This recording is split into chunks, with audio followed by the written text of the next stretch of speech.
กราบสบายดีพี่น้องกราบทักทายสบายดีสวัสดีFCสุขุทุกคนเดินเนาะยินดีต้อนรับเข้าสู่ช่องน้องอันมื้อนี้น้องอันออกมาสวนพี่น้องมาตั้งแต่มสี่เที่ยงเนาะประมาณ8 โมงน้องอันมา8-9 โมงพี่น้องก็คือมื้อนี้บ่ได้ไปซอยเวียกน้อยๆเนาะพี่น้องเอามาเฮ็ดเวียกอยู่สวนเนาะเวียกอยู่สวนตัวเองก็เลยบ่ได้ออกไปหน้าน้อยๆเนาะมื้อนี้พี่น้องออกมาเฮ็ดถั่วเนาะออกมาเฮ็ดพุดถั่วเฮ็ดถั่วอยู่ในเนาะเบื้องหลังพี่น้องอยู่สวนอยู่นอกเนาะกำลังขุดพี่น้องขุดตั้งแต่พูดแหละแต่เช้าพูดแหละเนาะกำลังเฮ็ดมื้อวานนี่บ่ปีใหม่มาเฮ็ดแล้วก็มื้อนี้เนาะมื้อที่2พี่น้องน้องอันมามื้อนี้แล้วก็เอาเราสั่งเสาเนาะพี่น้องเป็นเสาปูนแล้วสิเฮ็ดถั่วปูนน้ำสั่งเสาปูนมาเนาะก็คือสั่งกับไอ้กีนั่นแหละพี่น้องไอ้กีที่เราไปส่งพวกบล็อกพวกท่อบาวซุปนั่นแหละก็หูจักเราเนาะก็สั่งน้ำเล่าอีกพี่น้องอันนี้เราก็เอาเขาไปส่งทางไหนปุ๊บเดี๋ยวน้องอันสิพาไปเบิ่งเนาะว่าเฮาเฮ็ดอีหยังพี่น้องสวนนี่เอาเรามาทางใหม่เบิดเนาะพี่น้องเอาหน่อยเนาะเรามาทางสวนแปลนเบิดแล้วพี่น้อง เราเอาจักเนาะเราซื้อจักมาแล้วทางมาเบิ่งเถื่อว่าเบิ่งดิแปลนเบิดเลย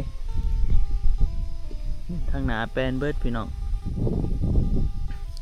สวนนี่บักกว้างๆมาหนึ่งเลยพี่น้องทางเพื่อทางแล้วเพื่อสิทางเบิดทางหลังกับเฮงหกอันนี้ว่าเราเอาจักได้นี่ทางจังไดนี่เราเอาจักตัดกันไปเอาผ่าทางนี่เพื่อสิทางแล้วนี่พี่น้องเดี๋ยวเฮาสิพาย่างไปเบิ่งทางหลังเนาะอันนี้เอาแล้วปูกระเบื้องทั้งในแล้วเลยเพื่อนปูกระเบื้องของน้ำเนาะวางหันออกมาปูสอยเราอยู่เดี๋ยวสิพามาเบิ่งพี่น้องนี่เฮาเห็ดอยู่ใส่เนาะหัวก็คือเฮาเห็ดอยู่ทางหลังพี่น้องเอาผ้าไปเบิ่งหัวตัวเฮาเห็ดก่อนจ้ะเฮาเห็ดหัวอยู่ข้างหลังมันเนาะดินมันเป็นหลายส่วนพี่น้องดินมันกว้างกับแบ่งกันหลายคนเนาะเพราะว่าอีเมปุ๋ยนะลูกแล้วหลายคนกับดินกับแบ่งกันหลายส่วนพี่น้องมันแบ่งมันก็ยังกว้างอยู่เดี๋ยวสิย่างไปถ่ายเขาเนี่ยมาถ่ายนี่ข้าวหนึ่งนี่เด็กพี่น้องเฮาเห็ดถั่วนี่เนาะเฮาเห็ดอยู่บอนนี่ไปเดี๋ยวเฮาสิไปถ่ายเราเอาอันนั้นมาส่งกับพี่น้องไอ้กีเราเอาละขวามาส่งเนาะ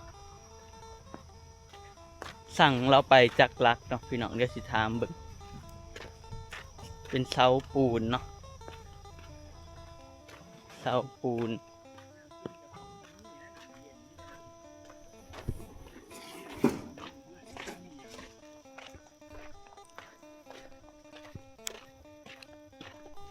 นี่แหละพี่น้องจากลักดิเอามาดิสาวลักคอยส่งปกติ100,000หมดแล้วเดียวนี่มาลักเท่าไรเนี่ยกี่ลักละ85,000เนาะพี่น้องงานร้ายเนาะจะเดียวนี้จักส่งทอส่งบล็อกส่งอะไรเนาะพอดีส่งแต่พวกส่งพวกนั่นแหละก็ว่าส่งนี่น้ำเพราะท่านจะเอาง่ายที่เพราะว่ามันเบิร์ดเอาไปส่งเข้าบ้านนี่พวกนี้เบิร์ด10 ไปนี่แหละพี่น้องเป็นเสาปูนเสาหลัก85,000กีบประมาณ100 กว่าบาทเสาหนึ่งเลย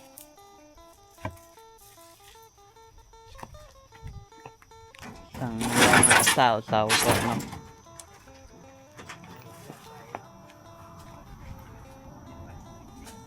นักเป็นนักได้นี่พี่น้องเพื่อเฮาสิหามไปพังนี่ก็ นักขนาด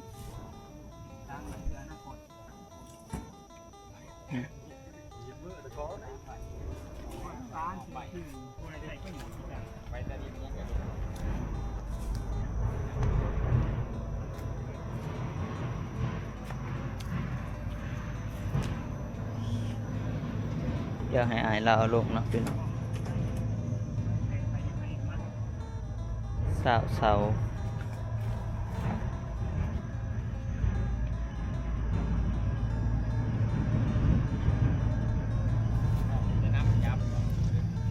ก็ประมาณล้านกว่าพี่น้องเสานี่10 เสากับ800,000 หา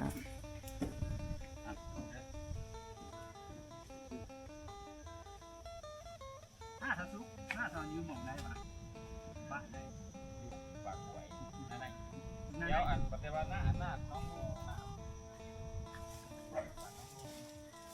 ไปเห็นแต่ตรงนี้คลิปเอาไปใกล้จะไกลไปโรที่ลูกคนไหนก็มาป่าผู้ลงไปตอนนี้ใหม่ง่ายนี่รู้ว่าเพื่อนพูดเลยที่เราไปอยู่บ่อมิตรนาเพื่อนเพียง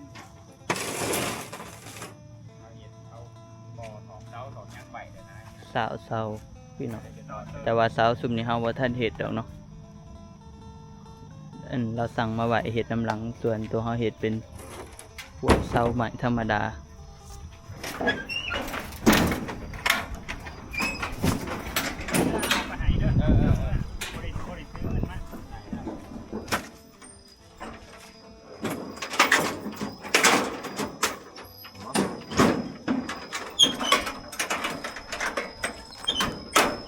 เสาร์อาทิตย์เนาะมือได้เมื่อมืออื่นเหรอตอนแรกค่ำมื้อนี้เนาะมื้ออื่นนี่วันเสาร์ กลับกันหรอกอันกลับแล้วออกทั้งก็ได้ออกทางนี้แหละ ขึ้นดีกว่าดี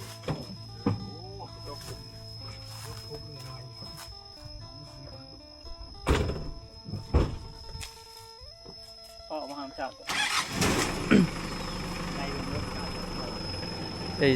ใส่วันไหนขึ้นมาเทิงพี่วะขึ้นมานี่วะเดี๋ยวตามนี่ไปวะโอ้เบื้องนี้เนาะตัวซุ่มเสาปูนนี่เฮ็ดอยู่เบื้องนี้พี่น้องนี่โอ้ลงไปกับเห็นอยู่ลงไปหาเสาปูนตัวนั้นเนาะพูนพี่น้องอยู่หลุมปุ๊นึกว่าซื้อลงไปหาเสาปูนทางหลุมเสาหรือว่าซื้อกบกันนะกูจักซื้อกบวิกใหญ่มาจากพุทธเปอร์เซ็นต์เยอะอยู่ก็เป็นแน่บางทุน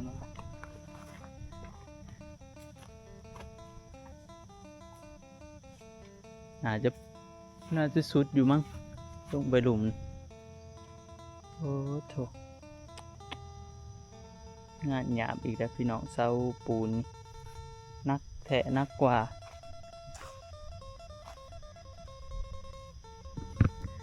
นี่แหละเอาสิเห็ดลงไปตามนี้เนาะนี่ก็ไม่เห็นได้พี่น้องดินอยู่ลุ่มฮะเบื้องนั้น น้อยเราเห็ดเป็นไฮหน้าพี่น้องเห็ดเป็นไฮเห็ดเป็นคู่ไว้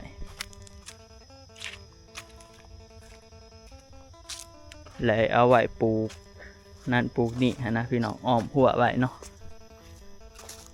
เพราะว่าบ่ให้งัวให้ควายมันเข้ามา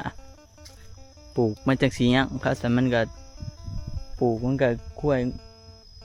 งัวกินคือเก่านี่แต่ก่อนก็เป็นป่าหกขนาดนี้นะทางมืดพี่น้องนี่เนาะเห็ดมาใส่เสาตัวนี้เนาะนี่เอาเศษลงมาทางหลุมพี่น้องลงหลุมเห็ดลงมาใส่เสาอยู่เบื้องหลุมนี่เสาตัวนี้เนาะนี่เห็ดใส่เสาตัวนี้ซื้อไปหันบ่จากซื้อบันไดตีพี่ยันอยู่ยับมาอีกแค่น้อย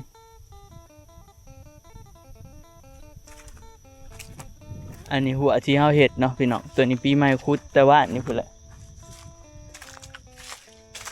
ตัวซุ่มนั้นคุดมือเสาร์นี่ก็ได้หลายเสาเติบพี่น้องเพราะว่ามันแดดแล้วดินน้อยแข็งเฮาก็คุดแหน่พักแหน่ก็สันแดดจะเฮิงแล้วบ่จักคันดินมันบ่แข็งปานนี้มันดินมันหินหลายขนาดเฮ็ดขัวก็ดิ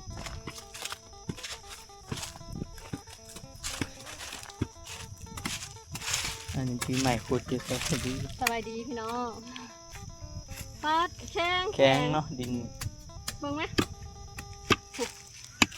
โคตรแข็ง แต่ยังบ่กี่คุ้มเลยแหละยังอีกนี่คุ้มกลางเนาะ อันนั้นว่าเดี๋ยวเอาคุ้มกลางอีกอันนี้ คุ้มนี่ว่าขังหินตัวนี้อีกอันหนึง ดูแลนะ ว่าไง ในระหว่างเราเสียบกลาง ห่างโพดบ่ ซ่อนเอาบ่ ผมนั้นพูดละ คือกันเบิดหมองนี้ คือกันก่อนเนี้ยมันบ่ต่ำหินใหญ่ก็พอ เพราะ ขุด แขนเราตำหินใหญ่กระเพาะ ถ้ามันค่าหินใหญ่มันขุดบ่ได้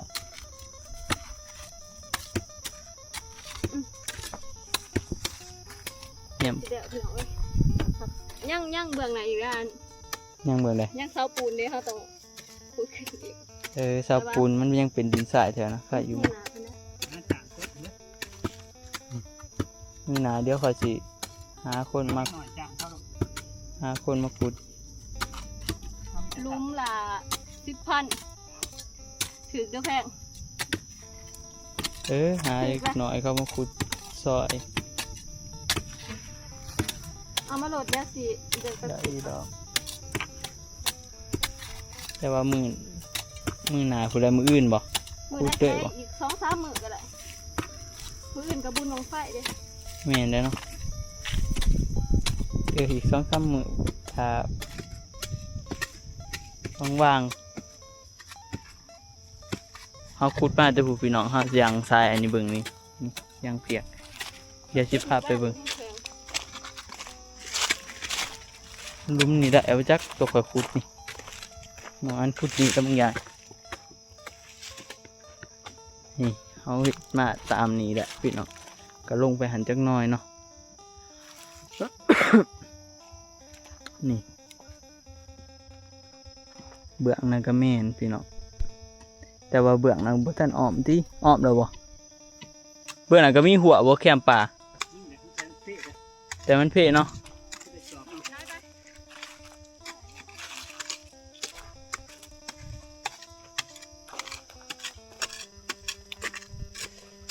ตัวนั้นที่6อดีนี่สิทางอีกแล้วเนาะ ใช่ นั่นแหละตัวซุ่มปลาตัวจะเข้าไปทาง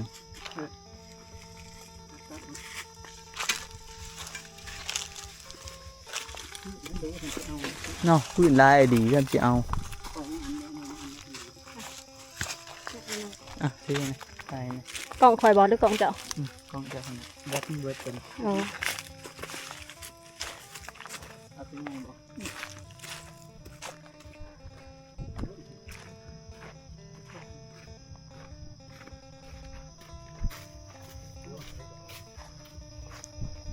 ขอบคุณนะขอบคุณ คือบอตัวข่อยคูดนะ ฮะ ตัวข่อยคูดหันลักเงาไปใส่หมองมันต่ำพอดี พอดีบ่ พอดีเวลาเกิน พอดี อันนี้ มันเงาหันแล้วไปใส่หมองมันต่ำมันรูปหมองนะตัวนั้นก็ได้คันดูหามไปมันไกล ล้มบ่ ล้มอยู่ อันยาเอาไว้พูดไว้ลงไปแช่ลูก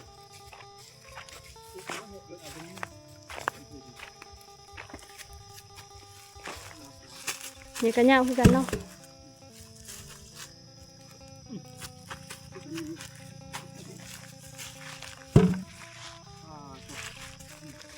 10 ปีกับโบหลอก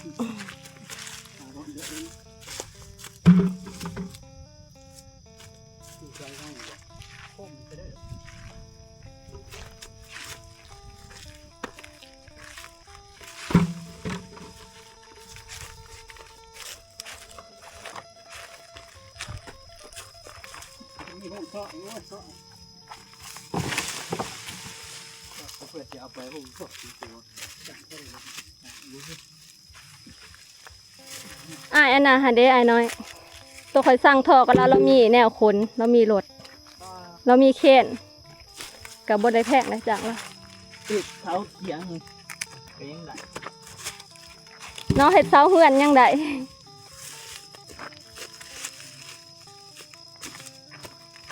ก็ดี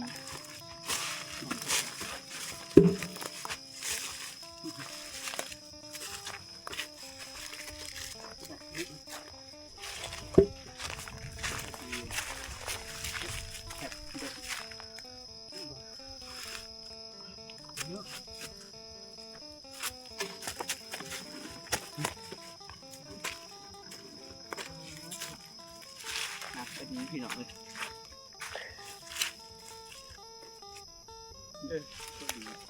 พอดีเลย จริงมากเอามันนักแข่งไร นัก ถม อันดันไปเบื้องอันนั้นอีกนิดหนึง มันเอาตัวเป็นอันดันมันจะแข็งนะได้แล้วบ่ใหญ่ด้วยยากไหม ได้แล้วกันก่อน ได้แล้วทมเลย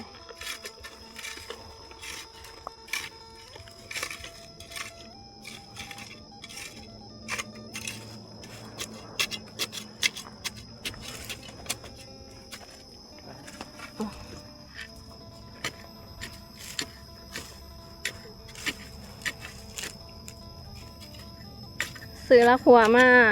ลักปูนมาเศร้าลักตกอยู่หลานปลายเนาะพี่น้อง ล้านแปดบ่ล้านเจ็ดล้านเจ็ด หลาน700,000บ่ ล้าน700,000 2,000 กว่า เกือบ 3,000 เนาะ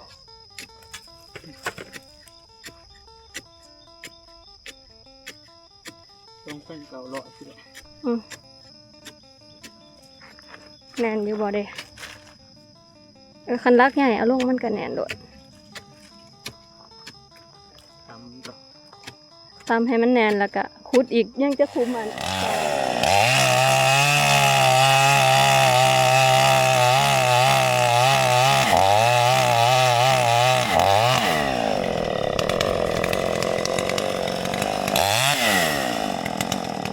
ตัดมันออกทางมันออกพี่น้องเอ้ยมันแตก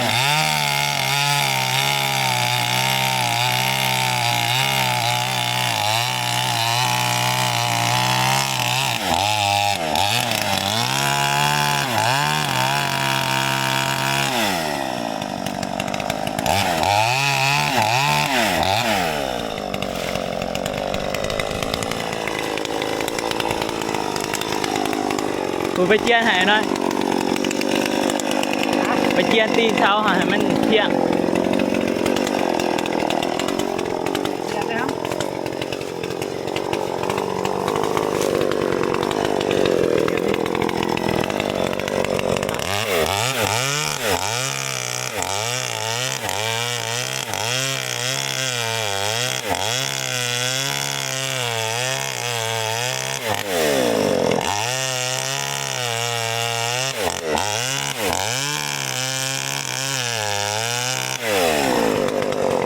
พริกว่ะ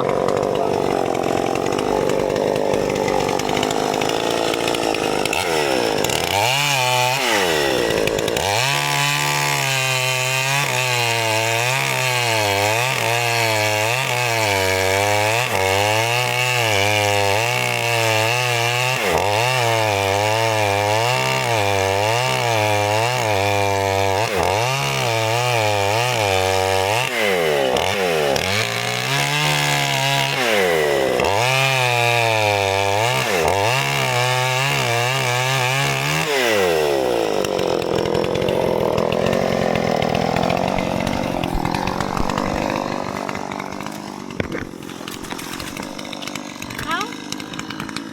อัน หืม มันดึงขึ้นได้บ่ แดงผมเคยดึงแก๊กเถื่อป่ะติ เอาแล้วผู้ชายแต่ละเทือกกูบ่เคยดึงจักเทื่อ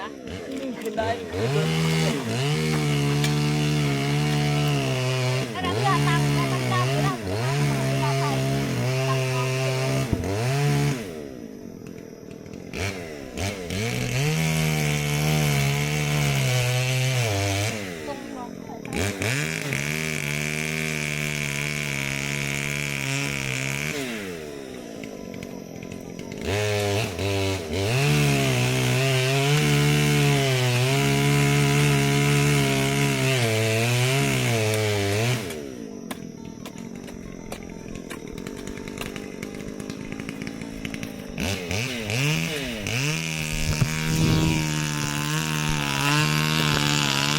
รักสุดท้ายแล้วพี่น้อง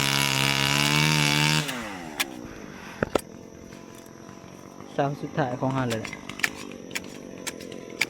พอดี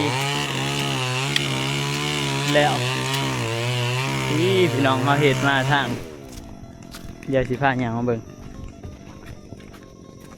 เห็ดมาทางนี้เลยนี่เบื้องนี้เป็นทางเขา ทางเขามาสวนทางเขามาดินหน่อยๆได้อตัวนี่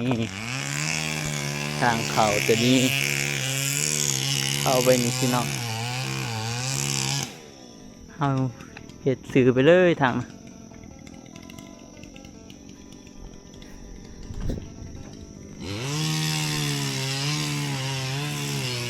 แล้วแหละวันนี้พี่น้องคุณและเบิดนั้นถ้าจะสิมายังน้ำมักจับเนาะถือน้ำมักจับมายังใส่มาใส่น้ำมักจับดีๆพี่น้องแล้วเขายังสิมา มาเห็ดถั่วปูนอีกพี่น้องเอาลงไปเบื้องดุมเสาอะไรกันฟังซุ่มนี่แล้วเลยแล้วเดี๋ยวรอพี่น้องมันพอก็เมื่อยนี่จะพูดแล้วยังตัวเสาปูนเนาะเอาว่าท่านเด็กฟังน่าจะอีก2-3 มื้อก่อน2-3 มื้อจังสิหาคนมาขุดซอยเนาะพี่น้องแล้วก็มาฟังตัวซุ่มนะว่าซุ่มนี้แปลนเบิดพี่น้องแล้วทางแล้วจูดแล้วเอาจากตัดเนาะแปลนเบิดแนมเบิ่งก็งามได้แบบนี้พี่น้องเพื่อนมันบอกหกเลยเนาะ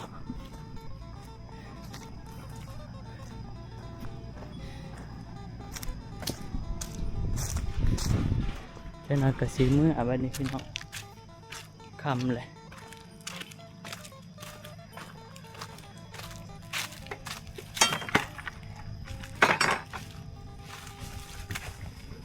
งัวเขามากว่างัวเขาเจ้าพี่น้องมันเขามากนี่แหละก็เหตุผลว่าเป็นยังต้องออกหัวเนาะมันมีงัวคันเราปลูกยังไงมันกินมดนี่คันบ่เห็ดถั่วออกมาขึ้นแนวนะมันก็บ่ยาก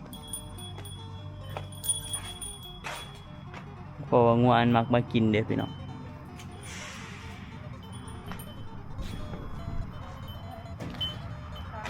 ไปพี่น้องเดี๋ยวเจ้าหน้าเขาก็สีเมื่อเลยเนาะเจ้าหน้าเขาก็สีกลับเลยแหละเอา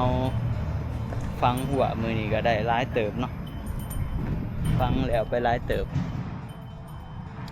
มืออื่นมือหื้อคนละอีก2-3 มื้อเขาจังสิมาเฮ็ดต่อเนาะก็บ่ได้ออกไปหน้าน้อยๆบางทีก็แรงๆจังสิออกไปพี่น้องไปลินเนาะว่าเขาจะเฮ็ดหยังอยู่หั่นปะพี่น้องสารบคลิปนี้ก็สิได้เบิดเพียงสำนี้แล้วเด้อเนาะจะเอาไว้พอกันใหม่คลิปหน้าพี่น้องน้องอันก็สิขอตัวลาไปก่อนเนาะขอบคุณขอบใจ FC เบิดสุขุทุกคนพอกันใหม่คลิปหน้าเด้อพี่น้องขอตัวลาไปก่อนบ๊ายบาย